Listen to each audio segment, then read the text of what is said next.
एक बार मैं अपने गांव जा रहा था। रास्ते में एक छोटे से स्टेशन पर ट्रेन रुकी।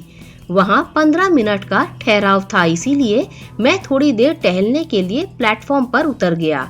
स्टेशन पर काफी भीड़ थी। मेरी नजर अचानक एक बेंच पर बैठे एक व्यक्ति पर पड़ी। मैं उसे गौर से देख ही रहा था कि ट्रेन का हॉर्न बज गया और मैं जल्दी से अपनी सीट पर लौट आया। ट्रेन में बैठते ही मैंने चाय का ऑर्डर दिया। चाय पीते पीते मेरे दिमाग में पुरानी यादें तैरने लगी। मुझे वह रात याद आई जब मैं खुद रेलवे स्टेशन पर बैठा था, अपनी जिंदगी की परेशानियों से जूझ रहा था। रात गहराने लगी, तभी एक व्यक्ति ने मुझसे माचिस मांगी। मैंने जवाब दिया, मैं सिगरेट नहीं पीता। वह मुस्कुरा कर बोला, भाई मैंने सिगरेट नहीं माचिस मांगी है। मैं थोड़ा चिढ़ते हुए बोला, जब मैं सिगरेट नहीं पीता तो माचिस क्यों रखूं? वह हंसते हुए चाय वाले से माचिस और चाय मंगवाने लगा। फिर मुझसे कहा, हाँ आपकी बात सही है, पर मैंने उसकी बात बीच में काटते हुए कहा, आप क्या सोचते हैं, इससे मुझे कोई फर्क नहीं पड़ता। आप बेवजह मुझे परेशान कर रहे हैं, अपना काम कीजिए। इतना कहकर मैं दूसरी बेंच पर जाकर बैठ गया। थोड़ी देर बाद चाय वाला आया और मुझे चाय देने लगा। मैं हैरान होकर पूछा, मैंने चाय कब ऑर्डर की? वह बोला, आपने नहीं, उन साहब ने आपके लिए मंगवाई है। अब मैं और गुस्से में जाकर उस व्यक्ति से भिड़ गया। आपकी प्रॉब्लम क्या है? मुझे क्यों परेशान कर रहे हैं?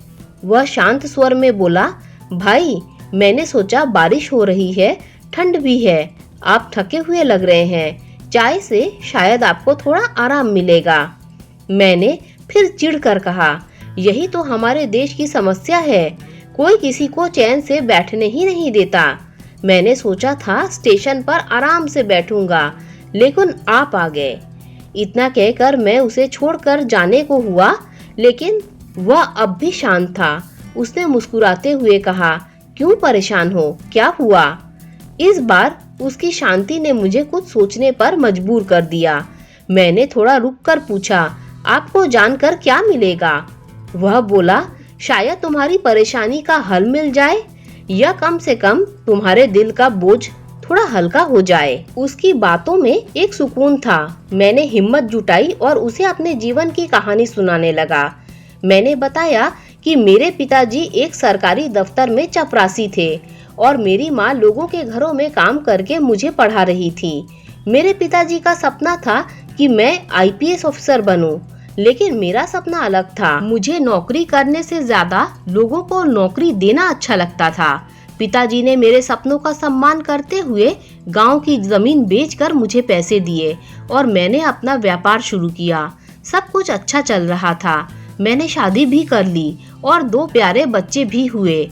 शुरुआती कुछ सालों में व्यापार बहुत अच्छा चला। मैं बहुत खुश था, लेकिन एक गलत निवेश ने सब कुछ बर्बाद कर दिया। धीरे धीरे सारी संपत्ति खत्म हो गई। अब सिर्फ मकान बचा है और अगर कल किस्त नहीं भरी तो वो भी नीलाम हो जाएगा। मेरी बात सुनकर वह व्यक्ति गंभीरता से बोला, तुम अपने आप को एक और मौका क्यों नहीं देते? हो सकता है सब ठीक हो जाए। फिर उसने पूछा, क्या तुमने कभी अभिषेक वर्मा का नाम सुना है? मैंने सोचा, क्या वही जो काफी फेमस बिजनेसमैन है? वह बोला, हाँ वही। कुछ साल पहले वह भी बर्बादी की कगार पर था। उसके पास चाय के पैसे तक नहीं थे, लेकिन उसने अपने आप को एक और मौका दिया और आज वह पहले से ज्यादा सफल है। मैंने उसकी बात सुनकर कहा, ये सब फिल्मी बातें हैं, असल जिंदगी में ऐसा नहीं होता।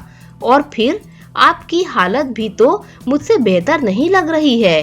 फटे हुए कपड़े, टूटा हुआ चश्मा और हाथों में एक लकड़ी। वैसे आप हैं कौन? उसने धीरे से मुस्कुराते हुए कहा, मैं ही अभिषेक वर्मा हूँ। यह सुनकर मैं हक्का बक्का रह गया। उसने बेंच से उठते हुए कहा, मैं रोज इस समय अपने पुराने दिनों को याद को ताज़ा करने के लिए स्टेशन आता हूँ और अगर मुझे कोई मेरी जैसी हालत में मिलता है तो उससे बातें कर लेता हूँ। इतना कहकर वह बाहर निकला और एक चमचमाती कार में बैठकर चला गया। उस रात के बाद मैंने भी अपने आप को एक और मौका देने का फैसला किया। अगले दिन मैंने बैंक जाकर अपनी समस्या बताई और थोड़ी मोहलत मांगी। बैंक ने मेरा रिकॉर्ड देखकर मुझे थोड़ा सा वक्त दिया और फाइनेंस की भी व्यवस्था कर दी। मैंने फिर से अपने व्यवसाय को शुरू किया और धीरे धीरे सब कुछ पटरी पर आने लगा।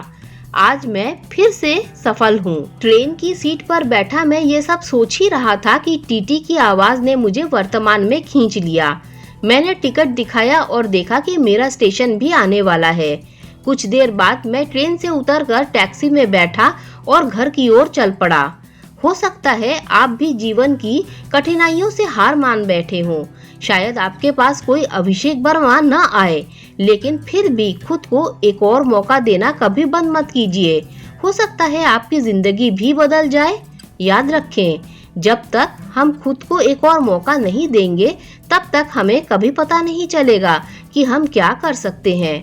दोस्तों, अगर ये मोटिवेशनल स्टोरी आपको अच्छी लगी हो तो लाइक शेयर सब्सक्राइब कीजिए। Thanks for watching this video.